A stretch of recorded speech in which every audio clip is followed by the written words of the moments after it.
Hello, this is my DevOps case study project. I have made a car management system using Chash and Windows Form. Uh, I have uploaded my repository on the GitHub, and I have made a artifact, so anyone can download this application over here. This is the artifact.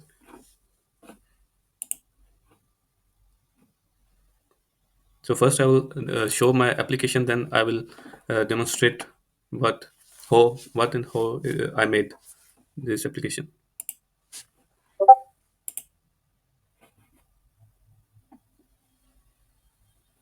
So I have downloaded and extracted all the files. So these are the DLL files that are required for this application, and this is the executable file.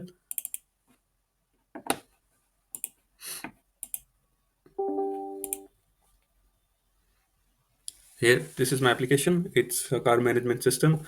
Actually, it's for a small business. If you want to like buy cars and you want to manage those cars, then you can enter the data of every car over here. I will insert some data. You can put mileage, then the model, then some description of the car. Let's say I put this.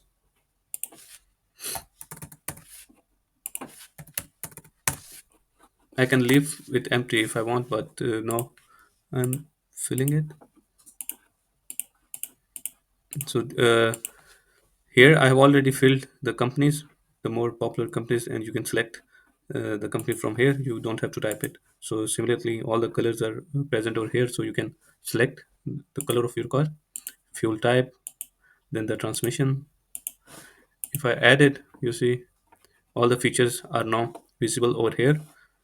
So to add the next one, there is a reset functionality. You press reset and all of the fields, they are clear. So now you can add another one, and you can notice that when I press the reset button, here the car ID it has been generated. Another car ID has been generated, which is different from the first one because it's a unique value. So it has to be different for every car. So I add another one. Let's say yeah,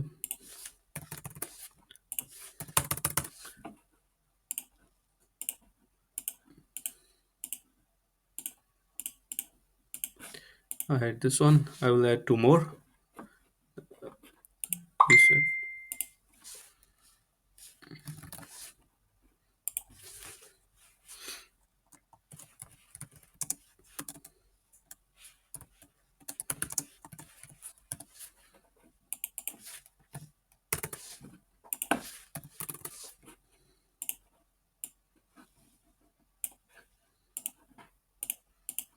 So you can leave if you don't want to fill these. You can still add the car. So you see over here, it's not filled in because I didn't fill these fields while inserting the data. Now if I select this one, the first row, all of these fields they are populated with the relative information like car ID. It is 260787 26087. You can see it over here. Similarly, the price it's here.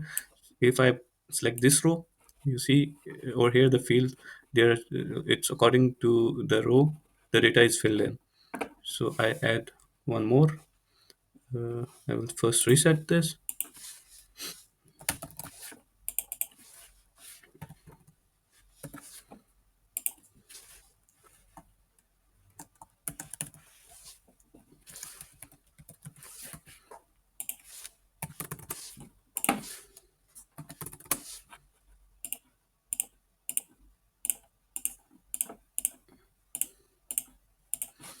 Okay, now I have inserted four rows. I have four cards. If I want to search any data from this database, then I will have to enter the description for the card that I want to search. Let's say I want to search about Toyota. I press enter, and in my database, all the cars that I have in my description Toyota, it's they are shown. So I have two two cars that have description of Toyota Yaris and Toyota Aygo.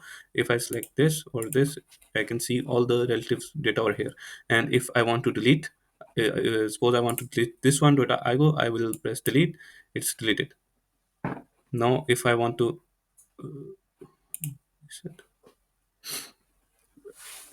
you see, I have Toyota Yaris, BMW, Ford Fiesta, Toyota Aygo is not here now because I have deleted it. So I will add one more.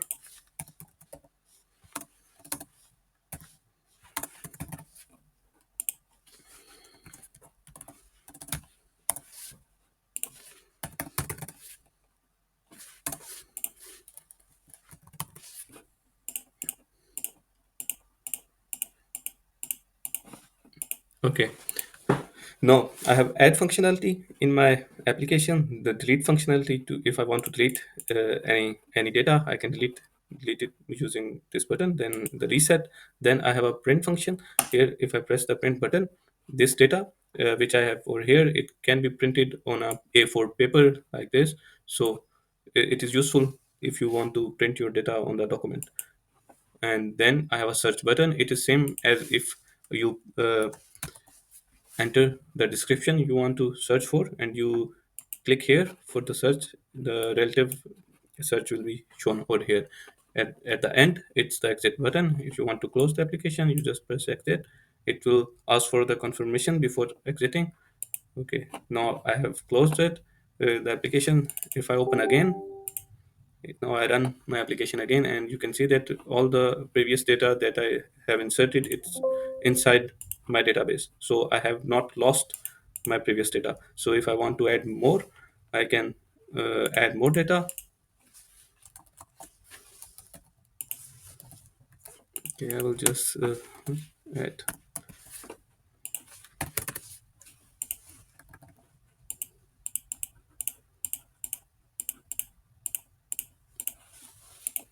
So this was my application. I have explained all the basic features that have added in my application.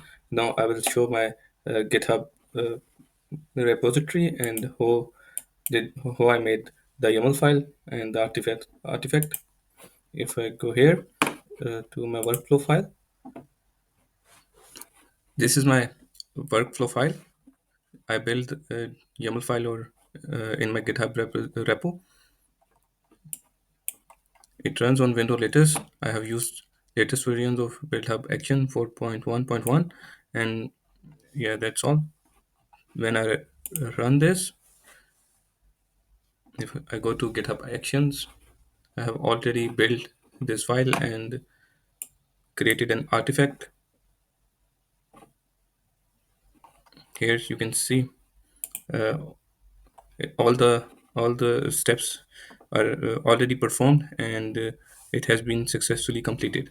So I have over here the artifact of car management system, which anyone can download and use this application. Now I will show my solution. These are all the libraries that I'm using. Then I have a private SQL connection field. This variable, this will be used to establish a connection to the SQLite database. Then I have a SQLite command. This private field, this will be used to execute SQL commands on the SQLite database. Then I have a private data table SQLDT. This data table will be used to hold data retrieved from the database and bind it to the data grid view. Then I have a initialize no, public form one. Public form one. It is the constructor for the form one class. It is called when an instance of form one is created. Then I have initialize component. This method that initializes the visual components of the form. And then I have a set connect database db. This is the method. This method is used uh, for setting up the SQLite database connection. Then I have a upload data. This loads data from the database into a data table and binds it to a data grid view for display. Then here I am generating a random number, and I am assigning. I am getting the number from starting value 1000 to 55,555. This random is generated and it is displayed over here when it is displayed over here in the car ID every time a new random number is generated. So then I have uh, initialized database. This ensures that the SQLite database is initialized by creating the necessary table if that does not exist. These are all my methods. As I have already mentioned, setconnect DB. Setconnect DB, this method is responsible for ensuring the SQLite database file exists at the specified location. If the file does not exist, it creates an empty database file and initializes it using initialize database method. Finally, it sets up the SQL connection object with the appropriate connection string for further database operation in the application. And you see, Yeah. then I have a private void. This method execute query. This method encapsulates the process of setting up the SQLite database connection, ensuring database initialization, executing a provided non-query SQL statement, and properly closing the database connection. So then I have a method of upload data. Upload data method. Fetch the data from the details from my table, which I have named as a details. It fetches data in the SQLite database and loads into a data table and sets the data table as a data source for a data grid view to display the data in the user interface. Then I have over here, this is the button one click, which is this one, add new. When I add a new car, a new instance of a car is class car is generated, and the data is filled in and it is uploaded in the database. Then I have a execute query for car. This method is responsible for executing an SQL insert query to add a new car detail into the table in the SQLite database. It uses values to prevent SQL injection and catches any expectations that can occur during the execution of the query, and displays an error message if there is some error. Then I have a this button 6. It is a exit button which shows the confirmation if you want to exit the application.